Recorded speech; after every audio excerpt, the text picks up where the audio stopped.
Sirach, Ecclesiasticus, chapter 29. He that is merciful will lend unto his neighbor, and he that strengtheneth his hand keepeth the commandments. Lend to thy neighbor in time of his need, and pay thou thy neighbor again in due season. Keep thy word, and deal faithfully with him, and thou shalt always find the thing that is necessary for thee. Many, when the thing was lent them, reckoned it to be found, and put them to trouble that helped them.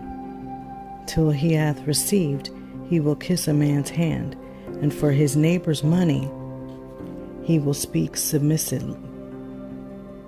But when he should repay, he will prolong the time, and return words of grief, and complain of the time. If he prevail, he shall hardly receive the half, and he will count as if he had found it. If not, he hath deprived him of his money, and he hath gotten him an enemy without cause. He payeth him with cursings and railings, and for honor he will pay him disgrace. Many therefore have refused to lend for other men's ill-dealing, fearing to be defrauded.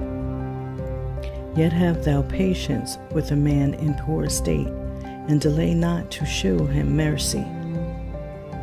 Help the poor for the commandment's sake, and turn him not away because of his poverty. Lose thy money for thy brother and thy friend, and let it not rust under a stone to be lost. Lay up thy treasure according to the commandments of the Most High, and it shall bring thee more profit than gold. Shut up alms in thy storehouses, and it shall deliver thee from all affliction. It shall fight for thee against thine enemies, better than a mighty shield and strong spear. An honest man is surety for his neighbor, but he that is impudent will forsake him. Forget not the friendship of thy surety, for he hath given his life for thee. A sinner will overthrow the good estate of his surety, and he that is of an unthankful mind will leave him in danger that delivered him. Suretyship hath undone many of good estate, and shaken them as a wave of the sea. Mighty men hath it driven from their houses, so that they wandered among strange nations.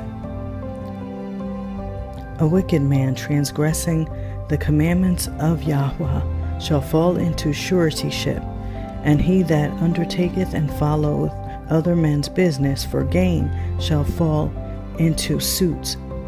Help thy neighbor according to thy power, and beware that thou thyself fall not into the same.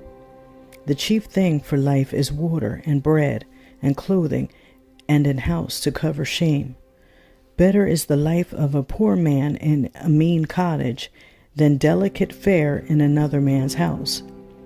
Be it little or much, hold thee contented, that thou hear not the reproach of thy house. For it is a miserable life to go from house to house. For where thou art a stranger, thou darest not open thy mouth. Thou shalt entertain and feast, and have no thanks. Moreover, thou shalt hear bitter words. Come, thou stranger, and furnish a table, and feed me of that thou hast ready. Give place, thou stranger, to an honorable man. My brother cometh to be lodged, and I have need of mine house. These things are grievous to a man of understanding, the upbraiding of house room, and reproaching of the lender.